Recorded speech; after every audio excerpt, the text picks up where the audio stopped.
Yes Nagarjuna గారు, నిన్న విజయవాడలో జగన్ మీద దాడి జరిగిన తరువాత ఇవాళ గాజువాకలో చంద్రబాబు మీద కొంతమంది ఆగంతకులు రాళ్లు వేశారు. అలాగే ఎన్నికల ప్రచారం కోసం హెలికాప్టర్లో గుంటూరు జిల్లాలో ఉన్న తెనాలికి చేరుకున్న పవన్ కళ్యాణ్ పై కూడా గుర్తు తెలియని వ్యక్తి రాయి విసిరాడు. చంద్రబాబు పవన్ పై రాళ్ల దాడిలో ఎవరికి దెబ్బలు తగలకపోయినప్పటికీ కూడా జగన్ పై రాళ్ల దాడి జరిగిన వెంటనే చంద్రబాబు పవన్ పై రాళ్ల దాడులు జరగడాన్ని మనం ఏ విధంగా చూడాల్సిన అవసరం కనిపిస్తోంది? ప్రతిభా గారు, ఇందాక నేను చెబుతున్నట్లు ఏదన్నా ఒక సంఘటనని పలుచన చేయాలని లేదా ప్రజాబాహుల్యంలో జరుగుతున్నటువంటి ప్రచారాన్ని చులకన చేయాలనేటువంటి ఉద్దేశంతో చంద్రబాబు నాయుడు గారు పవన్ కళ్యాణ్ చేస్తున్నటువంటి చీప్ ట్రిక్స్ అవి.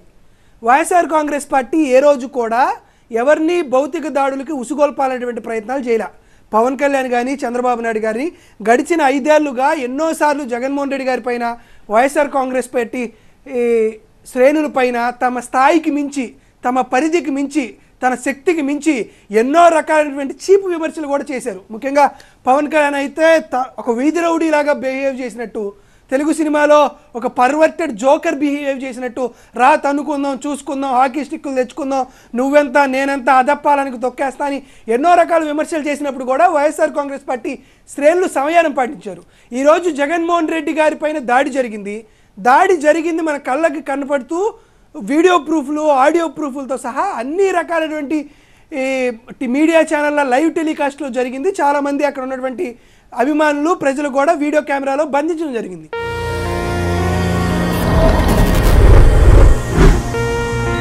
There is already enough garments in the world to clothe the next 6 generations of humanity. Brands are making claims about recycled, sustainable and eco-friendly when they actually are not. All fiber used in the fashion industry are synthetic, which are non-biodegradable, mainly polyester.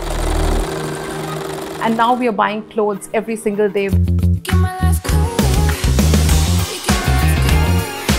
India is one of the biggest consumers for fast fashion, as well as one of the biggest producers.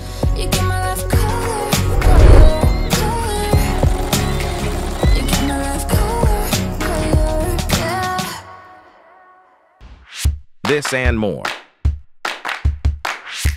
Streaming on News 9 Plus.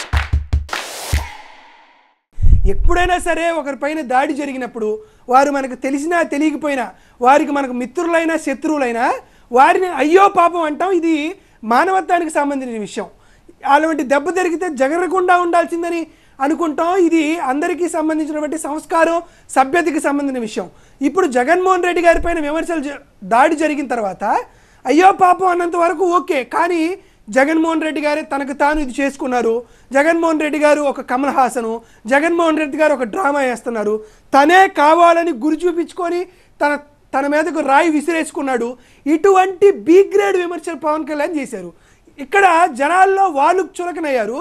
ఇప్పుడు కొత్తగా ఇంకొకటి చంద్రబాబు నాయుడు మీద, పవన్ కళ్యాణ్ మీద, ఇద్దరి మీద రాళ్ళేసి చూసావా మా మీద కూడా రాళ్ళేశారు అని చెప్పి జగన్మోహన్ రెడ్డి గారి మీద జరిగినటువంటి ఒక సంఘటనని, ఒక ఘటనని దాన్ని తక్కువ చేద్దాం, చులకన చేద్దాం అనేటువంటి ప్రయత్నం, పలుచన చేద్దాం అనే ప్రయత్నమే. దాంతోపాటు పవన్ కళ్యాణ్ మీద దాడి చేసినటువంటి వ్యక్తిని అప్పటికప్పుడే పోలీసులు అరెస్ట్ చేసి అతన్ని పెట్టుకుంటే మేము ఎక్కడ రాయేయలేదండి, ఇది జరిగినట్టు విషయం, అక్కడ ఉన్నటువంటి స్థానికుల యొక్క విషయాలు, వాటన్నిటి సాక్ష్యాధారాలన్నీ ప్రవర్తించి అతను ఎటువంటి రాయి వేయలేదు, ఇది కేవలం ఆరోపణ మాత్రమే అని కొట్టేయడం జరిగింది. ఇవన్నీ చీప్ రకాల విషయాలు. ఆ రోజు చంద్రబాబు నాయుడు కూడా మాట్లాడుతూ, చూడు చీకట్లో ఆయన మీద గులకరా వేస్తే ఇంత గోల్ చేస్తారు, నా మీద ఇప్పుడు ఫ్లడ్ లైట్లు వెళ్తురులోనే రాయి వేశారు, రాయి వేసిందో ఎవడో తెలియదు, తగిలిందో లేదో తెలియదు, ఈయన దాకా వచ్చిందో లేదో తెలియదు. ఇటువంటి చీప్ ట్రిక్స్ ప్లే చేయడం, ఇదంతా 1983 రాజకీయాలు, అప్డేటెడ్ రాజకీయాలు లేవు.